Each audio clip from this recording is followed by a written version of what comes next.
Hello everyone, I am Priyanka Gaur. Welcome back to my channel learning with pace. तो MCQ series को आगे बढ़ाते हुए चलते हैं। फर्स्ट क्वेश्चन है, whom would you assign the line drink to me only with thine eyes? thine का मतलब क्या होता है? yours। तो आपको ये बताना है कि जो ये लाइन है drink to me only with thine eyes, ये किसने कही है? ऑप्शन देखिए, John Lyly, William Shakespeare, Ben Jonson और थॉमस नैश। तो इसका करेक्ट आंसर है option number C, these lines has been uttered by mister Ben Jonson. तो बैन जॉनसन ने ये किस पोअम में लाइन कही है? आपको पोअम का नाम भी पता होना चाहिए, song to Celia. Celia is a lady और a woman who he loves. Ben Jonson इसे प्यार करते हैं और इनके लिए इन्होंने ये लाइन कही है। इस कोट का मीनिंग क्या है? Drink to me only with thine eyes. देखिए, Ben Jonson wants to convey that lovers find each others glances so intoxicating that they have no need to drink wine. That means कि यहाँ पर Ben Jonson कहना चाहते हैं, अगर मैं layman language में समझाऊँ तो, कि जो प्यार करने वाले हैं उनको शराब की ज़रूरत नहीं होती, बल्कि उनको नशा एक दूसरे की आंखों में देखकर ही चढ़ जाता है। ठीक है, चलिए नेक्स्ट क्वेश्चन है, one contemporary of Ben Jonson had a bitter and extravagant style. In his Poetaster, Jonson gives him a purge which makes him vomit his learned and bombastic words. Who is the poet? Option देखिए, फिर हम question की बात करेंगे। George Chapman, Thomas decker, Marston और टूवर्नियर।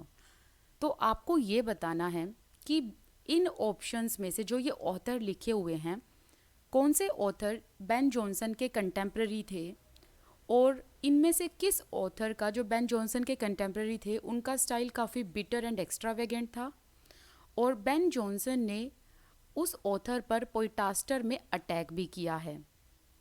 Okay, तो इसका correct answer है मार्स्टन।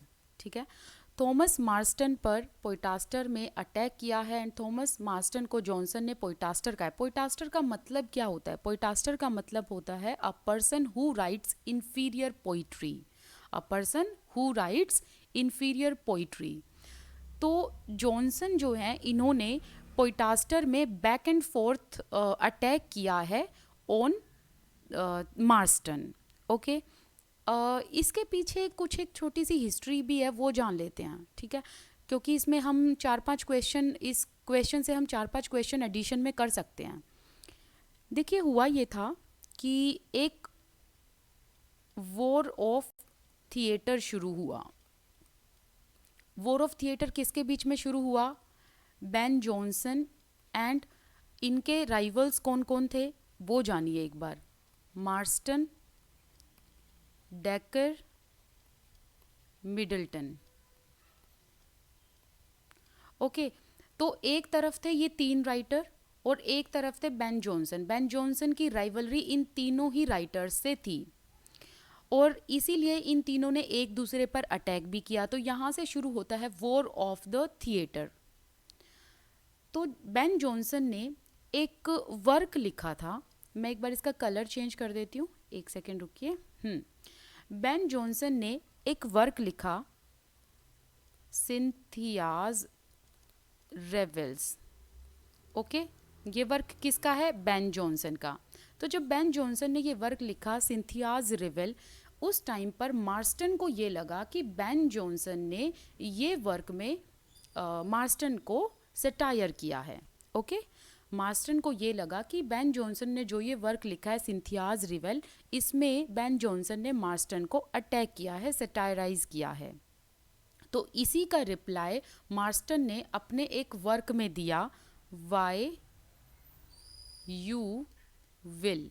ठीक है, ये वर्क का नाम है, और ये इन्होंने लिखा 1601 में, एंड सिंथियाज रिवेल्स लिखा गया था 1600 में बाय बैन जॉनसन। एंड इसी का रिप्लाई मार्स्टन ने 1601 में अपने वर्क में दिया, वाई यू विल, जिसमें मार्स्टन सटायराइज करते हैं जॉनसन को, and he says that Jonson is a Lampatho Doria. And after this, इसी टाइम पीरियड में 1601 में बेन जॉनसन ने पोइटास्टर लिखी। तो बेन जॉनसन ने पोइटास्टर में पहले तो सटायराइज किया मार्स्टन को। तो ये मार्स्टन को यहाँ पर पोइटास्टर कहते हैं, मतलब इनको एक इन्फीरियर पोइट कहते हैं। और बेन जॉनसन कहते हैं कि जो मार्स्टन है ये लोगों के वर्क को चुराते हैं, दूसरे के वर्क को चुराकर अपने वर्क में डालते हैं, अपना वर्क लिखते हैं। ओके, तो इन पर प्लेजरिज्म का एक अटैक किया बेन जॉनसन ने। फिर पोइटास्टर में मार्स्टन के बाद थॉमस डेकर पर अटैक करते हैं Ben Jonson. And Thomas decker को ये क्या कहते हैं, बेन जॉनसन कहते हैं कि जो थॉमस डेकर है ये एक हैक प्ले राइट हैं। फिर इसी बात का रिप्लाई थॉमस डेकर अपने नेक्स्ट वर्क में देते हैं। Thomas Dekker replied with a work Satiro, ओहो एक सेकेंड, सटायरो मैस्टिस्क। ये वर्क कौन लिखते हैं, थॉमस डेकर लिखते हैं। Okay, and Thomas Dekker replied by this work and he says कि जो बेन जॉनसन है ये एक ह्यूमरस पोइट हैं। फिर इसके बाद पोइटास्टर का रिप्लाई मार्स्टन भी देते हैं, और मार्स्टन क्या लिखते हैं, the malcontent of Jonson. और 1604 में मार्स्टन वो वर्क लिखते हैं। तो एक बार मैं दोबारा से बता देती हूँ ताकि आप कंफ्यूज ना हो गए हो। देखिए, वॉर ऑफ थिएटर शुरू होता है between Johnson and these three play rights, Marston, decker and Middleton. Fine. तो जॉनसन एक वर्क पब्लिश करते हैं 1600 में, उस वर्क का नाम होता है सिंथियाज रेवल्स। तो इस टाइम पर मार्स्टन को ये लगता है कि बेन जॉनसन ने अपने इस वर्क में मार्स्टन को अटैक किया है। तो इसी बात का रिप्लाई मार्स्टन अपने वर्क में देते हैं वाई यू विल, जो पब्लिश करते हैं ये 1601 में। और फिर इसके बाद 1601 में ही बेन जॉनसन अपनी एक कॉमेडी पब्लिश करते हैं पोइटास्टर, जिसमें ये दो राइटर्स को सटायराइज करते हैं, एक तो मार्स्टन को करते हैं और एक थॉमस डेकर को करते हैं। तो मार्स्टन पोइटास्टर का रिप्लाई करते हैं by writing the malcontent of Jonson, और थॉमस डेकर भी क्यों चुप बैठेंगे, उन्होंने भी बेन जॉनसन को सटायराइज किया अपने वर्क में। तो उन्होंने पोइटास्टर का रिप्लाई दिया by writing Satiromastix. Okay, I hope अब आपको क्लैरिटी आ गई होगी। Moving to the next question, about whom these words are uttered। जो ये लाइन है नीचे, ये किसके लिए कही गई है, cover her face, mine eyes dazzle, she died young. ठीक है, ऑप्शन देखिए। फर्स्ट ऑप्शन है Juliet in Romeo and Juliet, जो वर्क शेक्सपियर ने लिखा है। या फिर ये लाइंस डुचेस के बारे में कही है, और डुचेस किसका कैरेक्टर है, द डुचेस ऑफ माल्फी का, और ये वर्क किसने लिखा है, वेबस्टर ने। नेक्स्ट है कॉर्डेलिया, क्या ये लाइंस कॉर्डेलिया के बारे में कही गई हैं, and Cordelia is a character in King Lear and the work is written by Shakespeare. और is this line uttered about Anne, and Anne is a character in this work of women killed with kindness, and that work is written by Thomas Heywood। तो इसका correct answer है option number B, डुचेस। ये जो lines है, cover her face, mine eyes dazzle, ये किसके बारे में कही गई है, डुचेस के बारे में कही गई है। And Duchess is the character in Duchess of Malfi written by Webster. और ये लाइन कही किसने है, ये भी आपको पता होना चाहिए, ये भी इंपॉर्टेंट क्वेश्चन है। These lines has been uttered by Ferdinand. And इस पूरे वर्क में, द डुचेस ऑफ माल्फी में, फर्डिनेंड को एसोसिएट किया गया है डार्कनेस के साथ, एंड डुचेस को एसोसिएट किया गया है लाइट के साथ। ओके, यहाँ पर आप ये कह सकते हो कि फर्डिनेंड का जो कैरेक्टर है दैट इज़ वेरी डार्क, और यहाँ पर डुचेस को काफ़ी लाइट एंड काफ़ी काइंड दिखाया गया है इस वर्क में।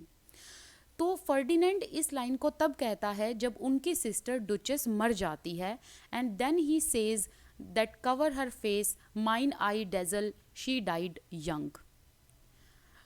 Since Ferdinand is associated with darkness, तो इसीलिए यहाँ पर ये कहा गया है कि उनकी जो आई है वो डेजल करती हैं। दैट मीन्स जो फर्डिनेंड है उनको आदत है डार्कनेस की, he is used to darkness, so that is why when he looked at her sister, तो वो उनकी गुडनेस और उनकी लाइट से उनकी आंखों में चमक आ जाती है, मतलब उनकी आंखें डेजल होने लगती हैं, तो इसीलिए वो कहते हैं that my eyes are hurting, cover her face, because he is use to darkness.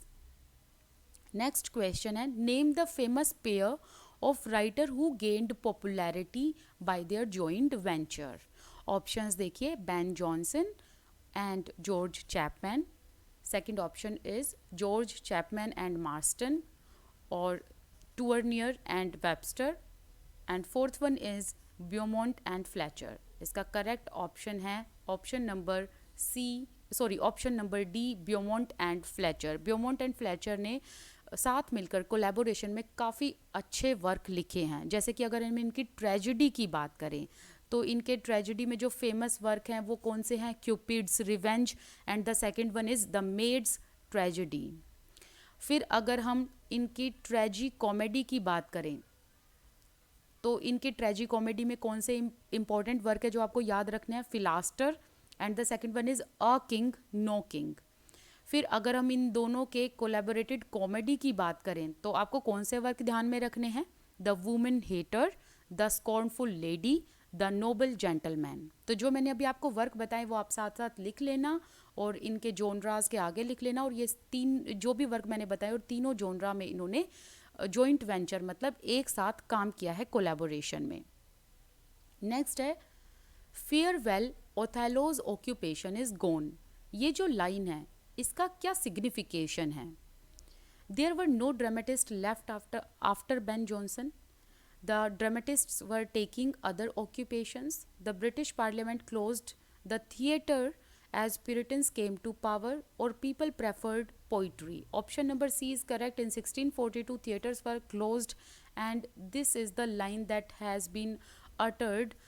Farewell Othello's occupation is gone, and this is the last line of this particular work. Next है 215th question, name the play in which Shakespeare and Fletcher collaborated. आपको ये बताना कि Shakespeare and Fletcher ने किस work में collaborate किया है, हेनरी एट या फिर Griselda, the two noble kinsmen और द मेड्स ट्रेजेडी. इसका करेक्ट आंसर है option number A, that is Henry eight. इन दोनों ने मिलकर हेनरी एट में कोलैबोरेशन किया था. Now moving to the next question, how would you classify the knights of the burning pestle by Beaumont and Fletcher. तो ये किस तरीके का जॉनरा है, कॉमेडी, ट्रेजेडी, ट्रेजी कॉमेडी और farce. Option number D is correct. Farce का मतलब क्या होता है, फार्स का मतलब है कि जो कॉमेडी है ना उसका exaggerated form is called farce. इसका मेन एम ये होता है बस लोगों को हंसाया जाए एंड सभी कैरेक्टर्स को रियलिटी के रिप्रेजेंटेशन में ना दिखाकर एक कैरिकेचर में दिखाया जाता है, मतलब बड़ा चढ़ाकर दिखाया जाता है बस, क्योंकि इसका फार्स का मतलब यही होता है कि बस लोगों को हंसाया जाए. नेक्स्ट क्वेश्चन है, the public place was made famous and immortal by Shakespeare, Selden, Donne, Beaumont, Fletcher, Ben Jonson, name it. आपको उस प्लेस का नाम बताना है. The Friday Street club, Mermaid tavern, Bread Street tavern और Wills coffee house. Option number B is correct, Mermaid tavern और Mermaid club that has been made immortal by these writers, क्योंकि ये जो राइटर्स थे ये यहाँ पर आकर दे यूज टू ड्रिंक. जैसे कि इनमें कौन कौन थे, Shakespeare, Selden, John Donne, Beaumont, Fletcher, Ben Jonson and John Selden, Robert Bruce Cotton, Richard Carew. ठीक है, ये सारे राइटर्स जो थे ये यहाँ पर आते थे, राइटिंग्स किया करते थे, they use to drink as well. And this literary club first began by Walter Raleigh in 1603. Next question है, Who wrote the book England from Noah to Elizabeth? किसने ये बुक लिखी थी, England from Noah to Elizabeth. Daniel, Michael Drayton, William Warner और Christopher Marlowe. Option number C is correct. William Warner wrote down this work और इसी का एक alternative name है Albion's England. Okay, next question है, in the first three plays of Marlowe, each of the heroes is consumed by burning passion which leads to his doom. आपको ये बताना है कि मार्लो के जो ये प्ले हैं, जैसे कि द जू ऑफ माल्टा है, डॉक्टर फॉस्टस है, और यहाँ पर आपको टैम्बुरलेन का बताना है कि जो मेन कैरेक्टर है ना, वो उनका मतलब हमने ये देखा है कि लास्ट में वो डिस्ट्रॉय हो जाते हैं बिकॉज ऑफ सम पैशन. तो आपको वो बताना है कि हर एक जो लीड रोल, इस एक लीड रोल कैरेक्टर जो इन प्लेज में हैं, उनका पैशन क्या है जिसकी वजह से उनका डिस्ट्रक्शन दिखाया है. जैसे कि जू ऑफ माल्टा की बात करें तो मेन कैरेक्टर के अंदर किस चीज़ का पैशन होता है, he has greed for riches. And doctor Faustus की बात करें तो यहाँ पर जो मेन कैरेक्टर है उसके अंदर नॉलेज का थर्स्ट दिखाया गया है, और नॉलेज के लिए वो कुछ भी कर जाते हैं और फिर बाद में उनका डिस्ट्रक्शन हो जाता है. उसी तरीके से आपको ये बताना है कि टैम्बुरलेन में जो मेन कैरेक्टर है उनका क्या पैशन है जिस वजह से उनका डिस्ट्रक्शन दिखाया है. तो आपको ना ज़्यादातर इनके वर्क में, क्रिस्टोफर मार्लो के वर्क में पावर एंड एम्बिशन को लेकर मेन थीम मिलेगी, और इन्हीं पावर एंड एम्बिशन की वजह से मेन लीड रोल का डिस्ट्रक्शन दिखाया है. तो टैम्बुरलेन में किस तरीके का पैशन दिखाया है, थर्स्ट ऑफ ब्लडशेड या होमिसिडल इंस्टिंक्ट या फिर लस्ट या फिर thirst of power. Option number D is correct, power का थर्स्ट दिखाया गया है. Barabas is ruined by Christians. Barabas किसका कैरेक्टर है? एक तो आपको यहाँ पर वैसे तो इस कैरेक्टर के नाम से ही पता चल जाना चाहिए कि ये किस वर्क का कैरेक्टर है. तो जो ये कैरेक्टर है main, he has been ruined by Christians, और इसके ना बहुत सारे ऐसे प्लान्स होते थे कि ये अपने एनिमीज़ को मारने के लिए काफ़ी सारे प्लान एंड काफ़ी सारे जाल बिछाता था. लेकिन लास्ट में हुआ ये कि खुद ही ये अपने जाल में फंस जाता है, और अपने प्लान में फंस कर ये खुद ही एक बॉइलिंग वाटर में या किसी आग की भट्टी में जलकर मर जाता है. तो आपको ये बताना है कि ये बैराबस किस वर्क का कैरेक्टर है. ओके, ये कैरेक्टर किस वर्क में है? Edward two, Jew of Malta, massacre of Paris और Dido. Option number B is correct, Jew of Malta.